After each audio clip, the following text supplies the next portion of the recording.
Assalamualaikum warahmatullahi wabarakatuh. Apa kabar anak-anak semua?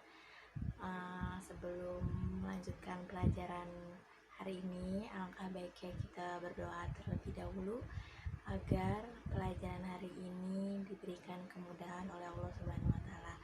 Berdoa dimulai. Bismillahirrahmanirrahim.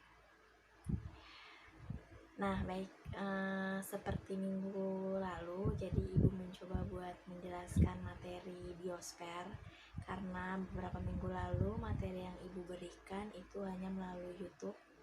Tapi kali ini Ibu sedikit menjelaskan biosfer meski via screen record. Tetapi jika ada pertanyaan atau penjelasan yang kurang jelas, nanti bisa kalian tanyakan di Telegram maupun di WhatsApp. Untuk tugasnya seperti apa nanti di bagian belakang akan Ibu jelaskan. Ini dapat diterima dengan baik. Sebelumnya Ibu mohon maaf, Ibu harus menjelaskan melalui screen record. Ibu tanpa menampilkan muka, yang penting suara Ibu tetap terdengar dan materi yang Ibu sampaikan jika belum jelas boleh ditanyakan melalui grup Telegram atau by WhatsApp. Oke, biosfer. Ketika minggu lalu Ibu telah menjelaskan bahwa materi yang Ibu paparkan dari YouTube walaupun dari channel lain, kali ini Ibu menjelaskan mengenai biosfer. Biosfer itu berasal dari dua buah bahasa Latin yang artinya bio. Bio itu artinya makhluk hidup atau organisme, sementara berbicara sper itu berarti lapisan. Ketika di kelas 10 kan geosper itu ada 5 lapisan. Yang pertama lapisan litosfer, lapisan hidrosfer, lalu lapisan atmosfer, lapisan biosfer, dan antroposfer. Nah, sekarang yang kita pelajari biosfer. Nah, kenapa biosfer dipelajari setelah lapisan air, hidrosfer, lalu lapisan udara, atmosfer, lalu litosfer? Karena tanpa bumi itu, tanpa di permukaan bumi itu air dan atmosfer itu yang mendukung kehidupan, terutama makhluk hidup ya. Jadi apa yang dikatakan makhluk hidup berarti dia memiliki proses perkembangan atau pertumbuhan, baik itu tumbuhan, baik itu hewan, dan baik itu manusia. Tetapi yang dipelajari di sini mengenai biosfer itu adalah lapisan makhluk hidup, di mana nanti kita akan mempelajari jenisnya dan akan mempelajari beberapa persebarannya yang ada di wilayah Indonesia. Oke, next. Oke, lapisan permukaan bumi. Yang kita lihat bahwa di sini adalah terdapat lapisan ketika ada gunung, ada laut, lalu ada rumah, berarti di sini berbicara mengenai litosfer. Ingat ya, litosfer itu adalah lapisan kulit bumi, berarti bumi yang sudah terbentuk. Ya, kalau berbicara mengenai pegunungan berarti dia dikatakan lipatan atau patahan atau horst atau graben. Kita flashback nih materi kelas 10. Oke, kalau lupa berarti kalau pegunungan itu termasuknya proses ada lipatan, ada antiklinal yang gunung, yang bawahnya sinkline. Nah, ini yang sudah terbentuk dari proses litosfer. And then, nah lalu lapisan air, kenapa lapisan air itu memiliki pendukung? Karena manusia, hewan, tumbuhan tanpa air itu tidak dapat hidup ya. Jadi lapisan air ada ketika pencairan es, terutama di samudra, di berbagai macam samudra. Ketika dulu yang dinamakan benua besar namanya Pangea dan samudra dinamakan dengan Pantalasa. Masih ingat nggak yang materi kelas 10? Ketika berbicara lapisan udara, nah teman-teman di sini berbicara mengenai lapisan udara juga menjadi penentu kehidupan di lapisan biosfer. Kenapa? Karena ketika kita tidak bisa bernafas menggunakan oksigen, dan tanaman membutuhkan oksigen ya, seperti padi. Kenapa memerlukan oksigen ya? Karena untuk proses pertumbuhannya gitu. Lalu hewan, nah pasti memerlukan lapisan udara, di mana gas O2 itu sangat berpengaruh dan sangat penting di dalam kehidupan makhluk hidup.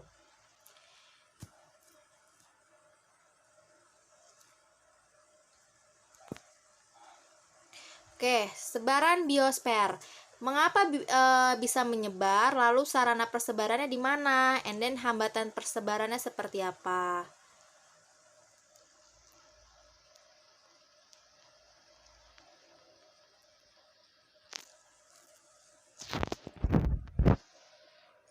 Nah, apa yang menyebabkan persebaran flora dan fauna itu dapat terjadi? Nah, ada istilah populasi. Apa sih populasi? Jadi, populasi itu banyaknya populasi menyebabkan persediaan bahan makanan tidak mencukupi bagi keturunannya. Oleh karena itu, suatu spesies hewan harus bermigrasi untuk mencari makanan di tempat lain. Oke. Jadi gini, apa yang dikatakan hukum tekanan populasi? Jadi kalau populasi itu kan makhluk hidup yang terdiri dari berbagai macam dalam satu spesies. Misalkan kita ambil contoh rusa. Rusa itu hidup di daerah, misalkan kita ambil contoh di wilayah Bandung. Itu satu spesies tuh di Bandung. Tapi kan makin lama jumlah populasi rusa di Bandung, sehingga di daerah Bandung itu nggak bisa untuk menyediakan makanan terus. Nah, akhirnya si rusa ini dipindahkan ke tempat lain untuk mencari makanan di tempat lain. Dan bisa berkembang biak atau untuk menyebarkan keturunannya populasinya di tempat lain. Nah, and then perubahan habitat yang dimaksud apa? Jadi menyebabkan tidak cocoknya. Nah, ketika si flora atau fauna itu dipindahkan, tadi yang dinamakan dengan bermigrasi berarti dia dipindahkan, berarti kan melalui perantara manusia. Ketika dia dipindahkan, menyebabkan tidak cocoknya. Kenapa? Karena wilayah itu tidak cocok dengan keadaan iklimnya, misalkan keadaan tanahnya, keadaan fisiografinya, lalu manusianya tidak merawat. Nah, dari situlah yang menyebabkan bahwa persebaran flora dan fauna itu dapat terjadi. Jadi tergantung dari tekanan populasi dan perubahan habitat. Ingat ya, populasi itu jumlah kumpulan individu dalam satu spesies yang sama. Oke, sarana persebarannya ada udara, tadi yang Ibu jelaskan, udara yang penentu pasti memerlukan gas O2, lalu air, gas H2O, lalu lahannya, tempatnya. Tanpa lahan kita tidak bisa hidup dan manusia. Tanaman juga memerlukan lahan, contohnya ketika kita mau menanam palawija, mau menanam padi, mau menanam kopi, kan kita perlu lahan. Di samping itu juga harus disesuaikan dengan keadaan iklim. Kenapa harus ada unsur manusianya, Ibu? Karena tanpa bantuan manusia, tanaman atau hewan itu tidak dapat bisa berkembang dan tidak dapat bisa bertumbuh dengan sempurna.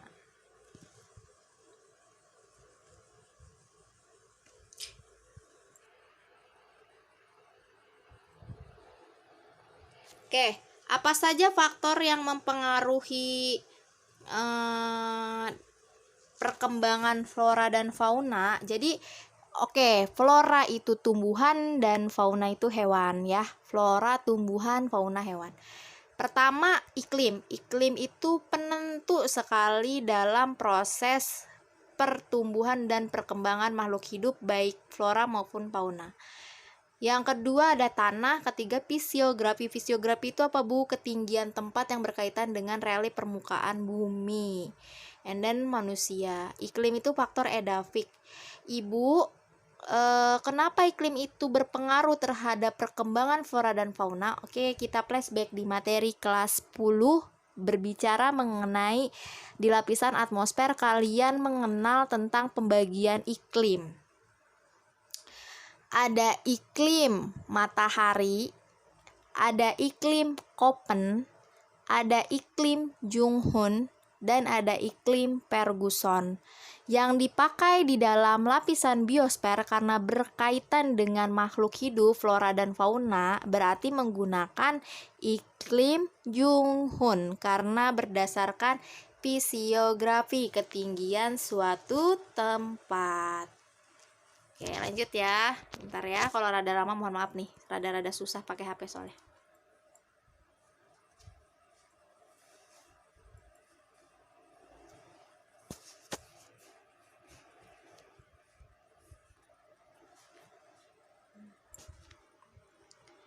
Oke.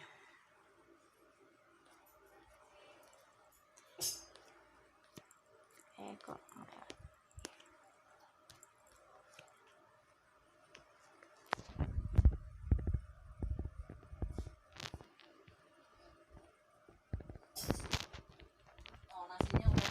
Oke, berbicara dengan iklim, jadi faktor iklim itu termasuk di dalam keadaan suhu, kelembaban udara, angin saat besar pengaruh terhadap kehidupan setiap makhluk di dunia. Faktor suhu udara itu berpengaruh terhadap berlangsungnya proses pertumbuhan fisik tumbuhan. Sinar matahari sangat diperlukan bagi tumbuhan hijau untuk proses fotosintesis, karena kan ketika tanaman padi, lalu tanaman yang lain pasti memerlukan klorofil untuk proses makanannya, sehingga dia membutuhkan sinar matahari. Kelembaban udara berpengaruh terhadap pertumbuhan fisik tumbuhan, sedangkan angin untuk proses penyerbukan. Faktor iklim yang berbeda-beda pada suatu wilayah menyebabkan jenis tumbuhan maupun hewannya juga berbeda-beda. Paham ya sampai sini? Kita ambil contoh panda. Kenapa panda itu cocoknya di daerah dingin? Karena panda itu memiliki kulit yang tebal. Kalau panda dipindahkan ke daerah yang panas, apa yang terjadi? Dia akan cepat mati. Karena apa? Karena memang udah bulunya tebel, kan dia kegerahan, sehingga dia tidak cocok dengan keadaan iklim yang ada di wilayah sekitarnya, sehingga menyebabkan dia nggak kuat. Nah, itu salah satu contoh dari hewan yang harus hidup disesuaikan dengan keadaan iklimnya.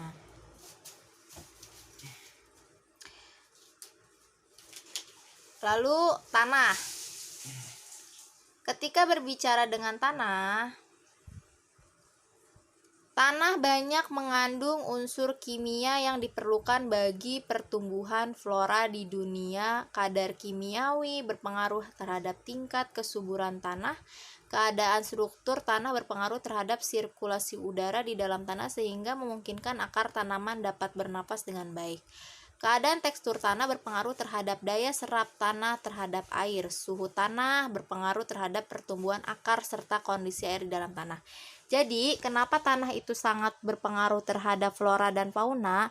Karena tanah yang subur ya, itu pun dapat menyebabkan tanaman itu menjadi subur. Tanaman itu karena memiliki zat yang terkandung di dalam tanahnya masih subur, tingkat kegemburan tanahnya yang memiliki pH basanya lebih tinggi dibanding pH asam. Jadi kalau tanah yang sifatnya asam itu memang sangat sulit untuk memproduksi tanaman.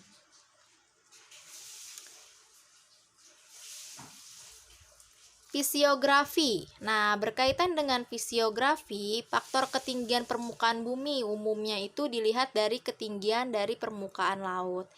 Permukaan laut itu berkaitan dengan elevasi. Jadi misalnya ketinggian tempat 1500 meter, berarti tempat tersebut berada 1500 meter di atas permukaan laut.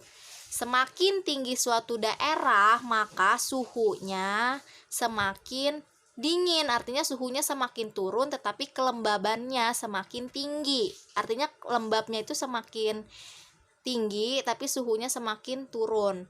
Turun itu berarti dia posisinya di bawah. Contohnya kayak misalkan kamu nyalain AC. Kalau semakin tinggi angkanya semakin dingin atau enggak? Enggak kan? Tapi kalau misalkan di paling kecilin di nomor 16 pasti sangat dingin. Nah, begitupun ketika kita berada di ketinggian tempat, semakin tingginya suatu wilayah di daerah pegunungan, nah itu semakin sejuk daerahnya. Nah, ini contoh dari iklim Junghun. Kita flashback. Jadi sebetulnya di bawah 600 meter itu 0 ya. Jadi setiap naik 100 meter, suhu itu turun 0,5 derajat Celcius. Ya, itu betul sesuai dengan penelitian keilmuan. Jadi semakin rendah suatu daerah, semakin dingin daerah tersebut. Ya.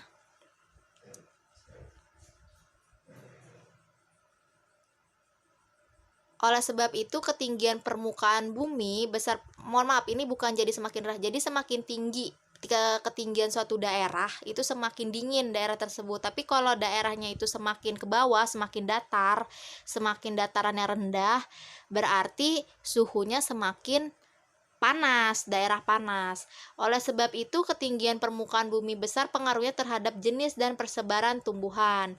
Daerah yang suhu udaranya lembab, basah di daerah tropis, tanamannya lebih subur daripada daerah yang suhunya panas dan kering. Contohnya, kita lihat di ketinggian 0 sampai 600 meter.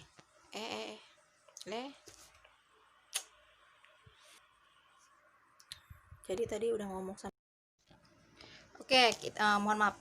Jadi kita lihat di sini ada 0, kita termasuknya iklim tropis ya. Iklim tropis itu saya flashback lagi bahwa tropis itu termasuk ke dalam 2 musim. Sesuai dengan angin muson barat berarti dia musimnya musim hujan, sedangkan angin muson timur yang sekarang kita alami yaitu musim kemarau. Nah, ketika berbicara daerah tropis, bahwa di sini menurut iklim Junghun di ketinggian 0 sampai 600 meter itu disebutnya sebagai daerah panas. Daerah panas itu biasanya dataran rendah, yang rendah-rendah itu berarti biasanya terdapat tanaman padi, tebu, kelapa, ya kan. Jadi daerah yang memang dia tanamannya itu tidak terpengaruh terhadap ketinggian suatu tempat. Lalu di ketinggian daerah sedang, ketinggian 0,600 meter sampai 1.500, itu biasanya terdapat tanaman yang memang menjadi perkebunan rakyat seperti tembakau, kopi, coklat, itu kan banyak diminati sama masyarakat sebagai komoditi utama perkebunan. And then 1.500 sampai 2.500 daerah sejuk itu terdapat tanaman kopi, teh kina, sayuran. Nama lain dari sayuran itu hortikultura. Kenapa? Karena memang sayuran itu sangat cocok di daerah perkebunan yang memiliki iklim yang sejuk. Nah, lalu bagaimana ketinggian yang lebih dari 2.500? Kenapa tidak ada budidaya tanaman, Bu? Nah, jadi semakin tinggi, maka tingkat dari penyinaran matahari itu semakin berkurang. Itu yang menyebabkan wilayah ini jarang mendapatkan sinar fotosintesis atau matahari. Jadi tanaman itu tidak dapat bisa tumbuh dan berkembang serta dibudidayakan.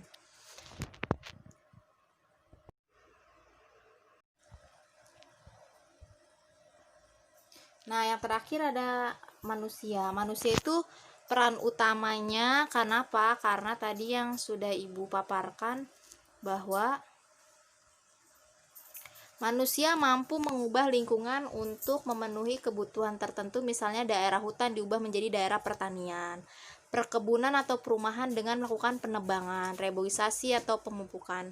Jadi manusia itu dapat menyebarkan tumbuhan dari satu tempat ke tempat lain. Selain itu, manusia juga mampu mempengaruhi kehidupan fauna di suatu tempat dengan melakukan perlindungan atau perburuan binatang.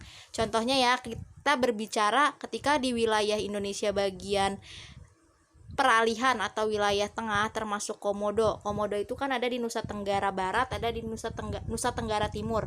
Jadi dia masuknya itu wilayah masih peralihan karena perbatasannya sama daerah Kupang. Nah, Komodo ini ketika dia lahir, dia itu tidak bisa hidup disamakan dengan induknya. Kenapa?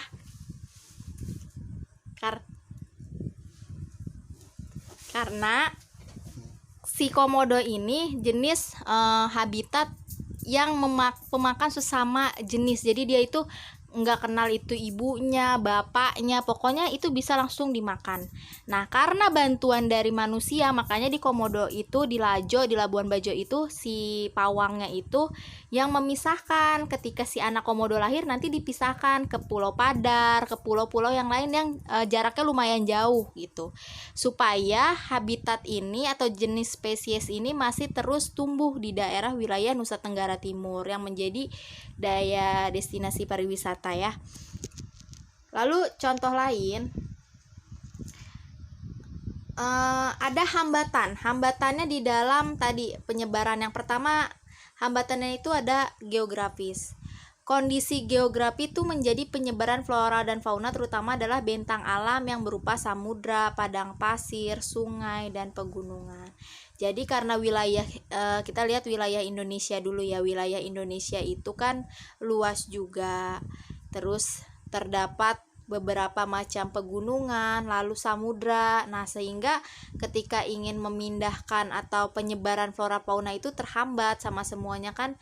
Ada yang fauna bisa bertahan, ada yang fauna itu atau flora itu tidak bisa bertahan.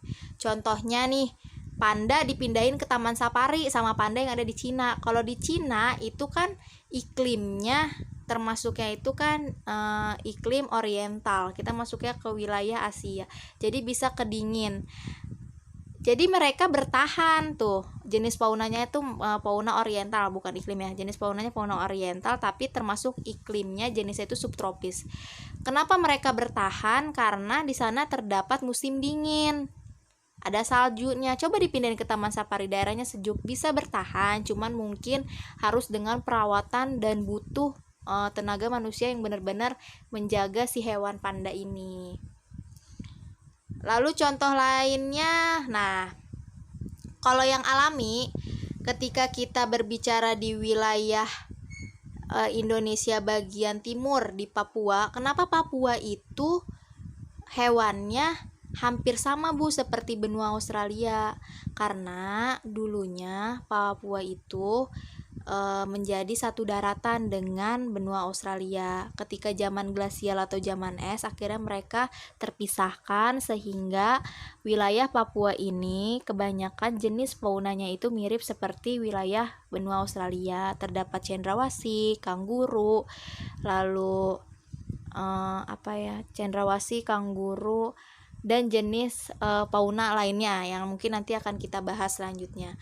Yang kedua, biologis. Faktor yang menjadi penghambat penyebaran flora dan fauna secara biologis antara lain habitat tidak sesuai dan tidak cocok. Jadi misalkan kita tuh naruh panda tadi di Taman Safari. Kalau misalkan makanan yang nggak ada, lalu tempat yang nggak sesuai, pasti dia nggak akan bertahan hidup gitu. Di sisi lain misalkan kita naruh ayam kalkun, ya misalkan ayam kalkun. Nah, dipindahkan lah, tapi ketika banyak predator, seperti predator itu jadi hewan buas ya, dia juga nggak bisa bertahan lama. Kenapa? Karena memang tidak ada yang menjaga dan merawatnya gitu. Yang ketiga, tanah. Kondisi tanah yang dapat menjadi penghambat antara lain tadi unsur hara, udara, dan air. Ketika unsur haranya tidak ada karena banyaknya zat asam, sehingga tanah itu tidak dapat bertahan dengan lain. Ada faktor klimatik, ada faktor edafik tanah, dan yang terakhir hambatan iklimnya, unsur iklim yang dapat menjadi penghambat kondisi temperatur, kelembaban udara, dan curah hujan. Oke, materinya yang biosfer Ibu cukupkan sampai sini. Jika ada pertanyaan, kalian nanti boleh bertanya melalui grup Telegram ataupun WhatsApp. Tugasnya adalah nanti akan Ibu jelasin setelah ini. Kalian dengarkan. Ibu harap kalian paham sama pemaparan yang Ibu sampaikan. Oke, nah sekarang kita lanjut penjelasannya mengenai bioma. Apa itu bioma? Bioma itu adalah daerah yang luas di bumi dengan kondisi yang serupa seperti iklim serta makhluk hidup. Bioma sendiri merupakan ekosistem yang besar yang dimiliki oleh flora dan fauna yang khas.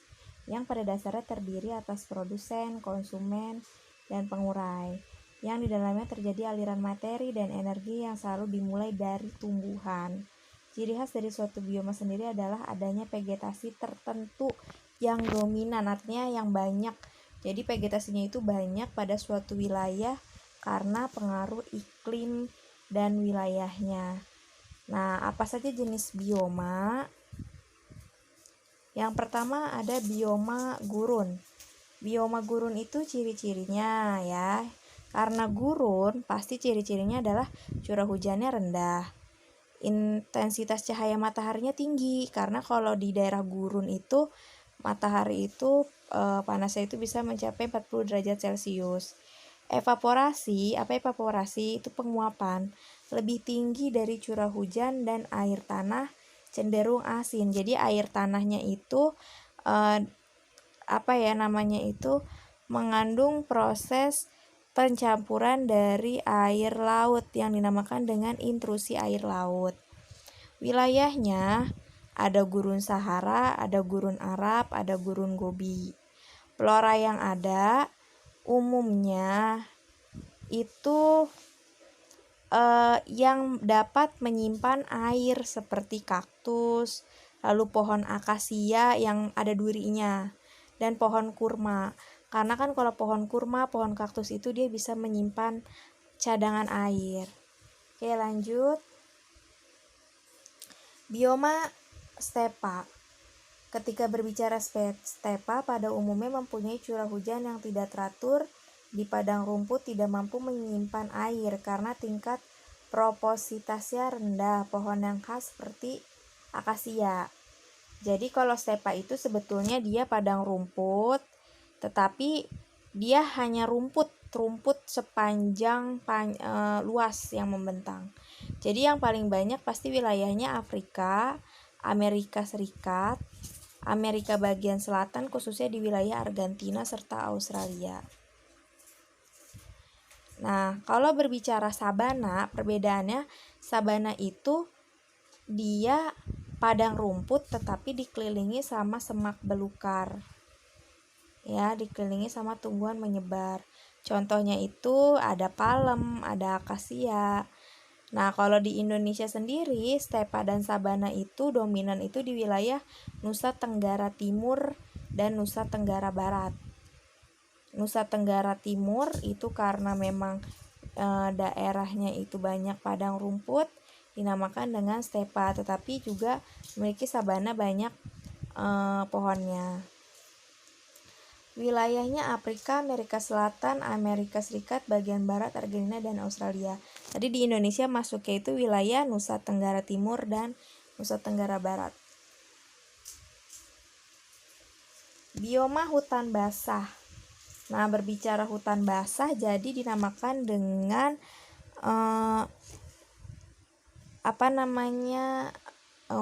hutan hujan tropis. Jadi hutan hujan tropis ini cirinya itu dia selalu mendapat sinar matahari sepanjang tahun. Lalu curah hujannya juga cukup tinggi. Kelembapannya tinggi. Nah, pohon-pohonnya itu lebat.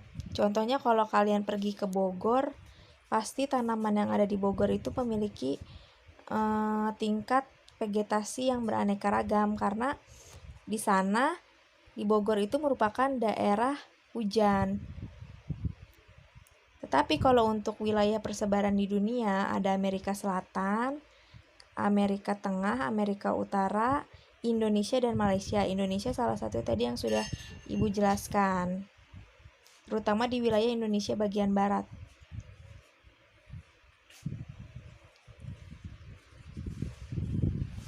Bioma hutan gugur.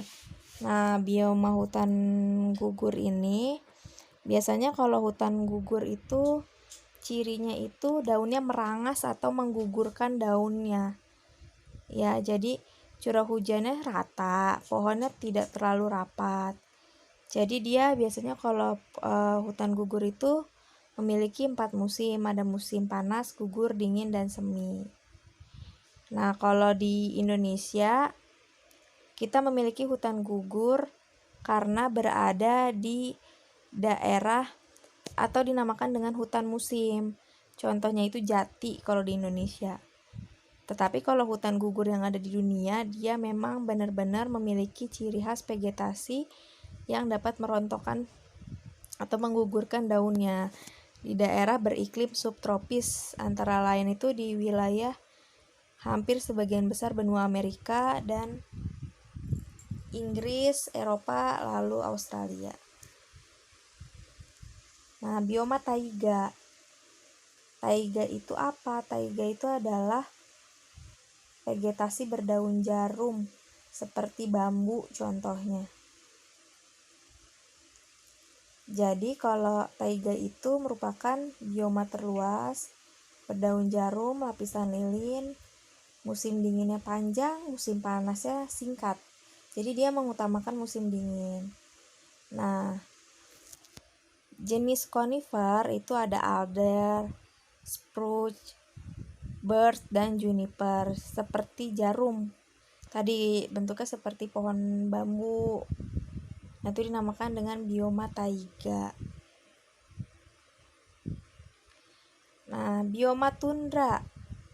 Berbicara bioma tundra, jadi cirinya itu yang namanya tundra berarti dia tidak ada pohon karena dia sangat dingin, atau dinamakan dengan iklim polar, iklim salju. Musim dingin yang panjang dan gelap serta musim panas yang panjang dan terang. Jadi kalau di daerah kutub itu berdasarkan penelitian gini, 6 bulan itu musim dingin. Terus kalau misalkan malam-malam, terus kalau siang-siang, terus itu berdasarkan penelitian ya di wilayah kutub utara maupun kutub selatan. Jadi apa yang terdapat di daerah bioma tundra itu hanya lumut. Lumut, kalian tahu lumut kan? Nah, sekarang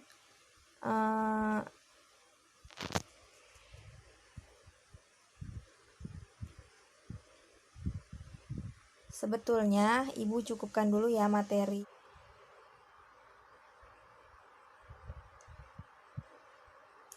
Oke, jadi kan Ibu nyuruh kalian itu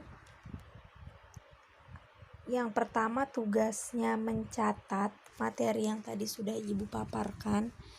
Lalu kalian catat di buku tulis. Kalau sudah ada berarti ditambahkan saja. Nah, tetap nanti itu harus diupload juga catatan yang tadi Ibu jelasin. Yang keduanya mengenai peta persebaran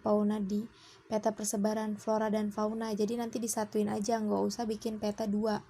Bikin satu judulnya peta persebaran flora fauna di Indonesia. Seperti ini, tapi yang membedakan adalah tidak usah gambar binatangnya atau tumbuhannya karena waktunya itu tidak cukup. Tugasnya adalah kalian hanya nanti pakai simbol aja. Mau gambar gajah itu simbolnya misalkan warna biru, mau harimau warna merah, mau misalkan cendrawasih warna putih. Itu semua tergantung pada kreativitas kalian, jadi pakai simbol. Nah, di Indonesia sendiri menurut Alfred Russel Wallace kan dibagi menjadi 3. Jadi dipisahkan sama garis Wallace dan garis Weber. Kalau garis Wallace itu perbatasannya wilayah barat sama peralihan. Kalau Weber itu peralihan sama timur. Nah, di sini dilihat nih.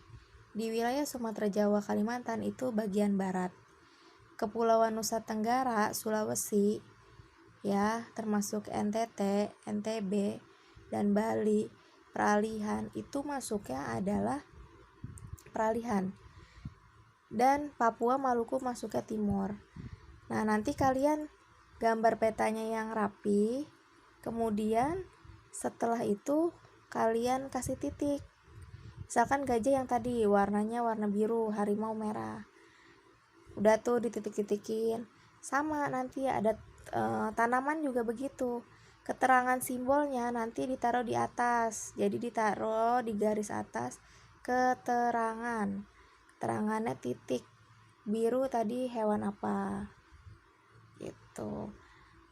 Jadi bikin petanya semenarik mungkin, sebagus mungkin, bikin peta konsep yang tulisannya kebaca.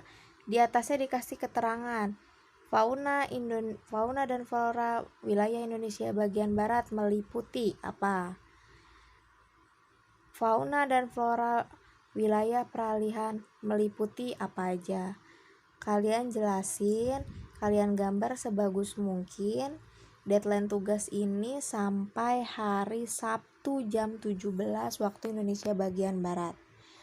Jika tidak mengumpulkan peta tugas ini, maka kalian tidak bisa mengikuti PTS karena hari Selasa, tepatnya tanggal 15 September, kalian mengerjakan PTS sebanyak 30 soal. Materinya Indonesia sebagai poros maritim yang lalu yang sudah Ibu terangkan, sampai di persebaran flora dan fauna di wilayah Indonesia sampai biosfer. Enggak, yang dunia enggak ya, belum ya, baru sampai Indonesia. Bu, bioma keluar tugasnya untuk kalian. Kalian mengerjakan peta Indonesia, di mana peta Indonesia itu nanti kalian jelaskan ada floranya apa, faunanya apa dari bagian masing-masing di wilayah 3 bagian di wilayah Indonesia bagian barat, wilayah Indonesia bagian tengah, dan wilayah Indonesia bagian timur. Dari masing-masing ketiga wilayah ini, jadi nanti kalian jelaskan flora dan faunanya meliputi apa aja, persebarannya di mana aja, dan yang Ibu mau kalian membuat secara kreatif. Karena yang membuatnya mengasal, maka nanti hasilnya pun akan jelek karena berkaitan ke nilai. Nah, untuk materi yang tadi sudah Ibu jelaskan, kalian boleh menambahkan atau mencatat jika yang minggu lalu belum ada penjelasannya dari YouTube, kalian tambahkan. Nanti catatannya boleh difoto, deadline-nya sampai kapan, deadline-nya hari Minggu. Sebagai persyaratan bahwa terakhir persyaratan ulangan tengah semester, jadi minggu depan kalian masuk PAT. Ibu harap untuk pelajaran geografi itu tidak ada kendala lagi dalam tugas. Ketika tugasnya masih belum lengkap, tolong dikerjakan karena berkaitan dinilai. Ibu mohon sama kalian tolong tetap mengumpulkan, mengerjakan tugas, tidak mengasal, tidak memfoto dari hasil tulisan atau pekerjaan temannya. Dari setiap tugas yang telah Ibu berikan, tolong diberikan nama di atasnya. Ya, jika tidak diberikan nama, maka Ibu tidak akan menilai. Gitu. Ulangan geografi materinya dari Indonesia sebagai poros maritim sampai ke tahap ini, masuk ke tahap flora dan fauna di wilayah Indonesia, dari pengertian biosfer, faktornya yang tadi sudah Ibu jelaskan, sama soal pilihan ganda 30 soal. Minggu depan kalian sudah pekan tengah semester dan nilai yang diberikan nanti apa adanya. Sekian ya anak-anak, kurang lebihnya mohon maaf. Wassalamualaikum warahmatullahi wabarakatuh.